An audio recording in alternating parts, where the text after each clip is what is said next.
We had our own Memorial Day in Australia in April. It's called Anzac Day. Remember US Marines fought to protect Australia from Imperial Japan in World War II? Yeah, so did Australia. It's a combined effort. World War in it. You should look up Kokoda.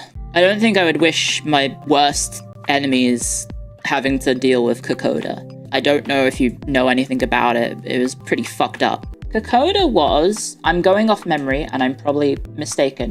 The Kokoda Trail is essentially one of the main trails through the mountains of Papua New Guinea that was essentially where a significant amount of fighting was during World War II between the Japanese and the Australians to defend the island of Papua New Guinea. And so it was the Kokoda Track campaign, and it was very, very bloody.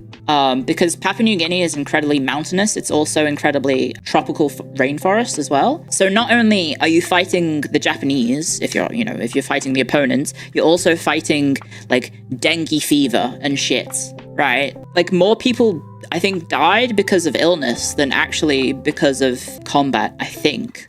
Or like significant portions of both sides got incredibly, incredibly sick. This is the trail. See, it basically cuts through the island of Papua New Guinea. And if you're not aware, Papua New Guinea is north of Australia. So it is essentially the last line of defense that existed geographically between Japan launching a land invasion of Australia. So this is the trail. If you can, I'll make it bigger so you can actually see it. But you can see that line. Basically, Japan and Australia fought over this trail, and I think there was a combined 45,000 soldiers on one trail from both sides. When I mean a trail, I mean like a trail that like you walk single file in. So imagine 45,000 people fighting over a single file trail in a mountainous tropical rainforest with illnesses. And then also the actual the Papua New Guinean people were essentially forced into the conflict as well, because, well, they're being invaded. So they were also on the side of the Australians as well, which I think is why they were able to win, probably because of the assistance that the Papuans managed to give them, because they knew the local land and they also knew the thing. So like when I talk about the Kokoda Trail being a trail, here's an example of the trail. So like most vehicles couldn't go up it. Here's an image of it. You can see there's a lot of horses, because horses could navigate it, or donkeys, or pack horses. They could go up it, but like vehicles, maybe not so much. That was what the army of Australia and the army of Japan were fighting over. This trail. Here's a river crossing that's in the trail. This is, I think, probably the only bridge that the trail goes over. So imagine trying to defend and hold this. This is what they fought over. This single file trail. So it was incredibly, incredibly dangerous. And like it was a short campaign technically, because it was only like 6 or maybe 5 months.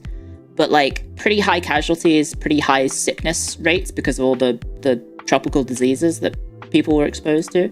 Defending sounds easier, which is probably why Australia did win, because they were on the defense. A lot of the pictures have been kind of like, I don't know, flat, aside from that trail. Like this looks pretty flat. This one, you know, it's a hill. It's kind of hilly. This is some parts of the trail, guys. This is some parts of the Kokoda Trail.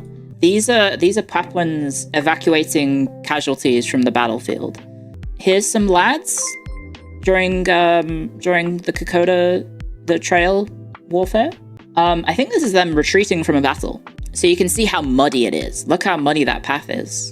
And they're wearing just like standard military uniform of like shorts and shirts. They look like they're having a fine time. I think they're very happy to no longer be getting shot at, I would have to imagine. Do you have any good literature to recommend on this campaign? No, I don't. I have only passing knowledge, but I would suggest maybe... Reddit gets a bad rap, but the Ask Historian subreddit is like okay if you want to get a general reading list of like certain things. So you're probably thinking, how did they get sick so often? Here's the Australian artillery forces moving a cannon into position during the Kokoda Trail. They're all goddamn topless. And then they're probably going, wait a second, why am I fucking so sick? It's because you're topless in a tropical rainforest, but I imagine it was very, very hot. They could have assembled it. Apparently not. You just have to like pull it up a hill there's the one guy in this entire picture who's actually fully clothed, and it's this guy right in the front. They look pretty miserable, aside from that one guy smiling straight at the camera. They do look really miserable. The Papuans wouldn't be wearing clothes, that's true, but they also probably had immune systems that were probably stronger for dealing with the illnesses of the area, right? Here's another example of how steep it was. You can kind of see the path that is made out of essentially just like chopped branches. Look at the view. Beautiful. But then you're also getting shot by the Japanese army, so not so beautiful. I'd be interested to hear if there are Japanese accounts of the Kokoda Trail campaign, because so far all I found is just Australian stuff.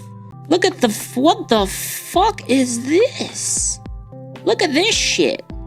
Imagine going across that full kit, full pack, guns, backpack, equipment. It's literally a bunch of sticks, and you're going, that's absurd. Is it going into the water? Hang on, is that going in? Are they in the water there on the other side? It looks like they are. Imagine having to march across that with I don't know what the term is, platoon? Regiment? I don't know, a lot of World War gets, glamorized, I guess, but I don't think this part shouldn't really be glamorized, because holy fucking shit. It looks like these people went through goddamn hell, right? And I'm very grateful that they did to fight for my freedom. Yeah. I guess that's something to remember for like Memorial Day, Anzac Day, is these people had to go through essentially living hell just so you can, I don't know, watch a VTuber on the internet show you pictures of their events. The crazy part is, this is, I guess, some of the better managed parts of the trail. Can you see how vertical that is? It actually has stairs, it has steps, but look how fucking vertical that shit is. And it just keeps going up. This is like the managed part. This is probably like close to the home base of the Australian military. And look at the, you can see that there's a Papuan person, I think, carrying equipment. There's 2 Australian soldiers, and then there's this Papuan, I guess, volunteer. Hopefully a volunteer, not voluntold. He's just carrying their equipment for them. Can you see that? 45,000 people fighting over a 96-kilometer track is just like, it boggles the mind. 1 soldier for every 2 meters. Oh yeah, I guess you are right, yeah. So yeah, the Pacific Theater was pretty fucked up. Australia was involved, obviously. America was involved. Japan obviously was involved. New Zealand as well is pretty messed up. A lot of people went through a lot of misery and suffering. So hopefully it never happens again, right? I don't know. Like, obviously as a historian, I'm interested in war, I'm interested in conflict, but like, not enough for it to actually happen again. No thank you. I hope there's, my controversial take is I don't want war to happen. You're perfectly content with studying it, you do not wish to see it continuing. Exactly, yeah. It's, it's important to remember the past and, even the good and the bad, right? Like, we are humans as a race, we are capable of so much good, but we're also capable of so much evil too. But if you willfully ignore the evil, then the next generation isn't going to learn why that evil is bad, right? So, hopefully we don't get dragged into some friggin' global conflict again.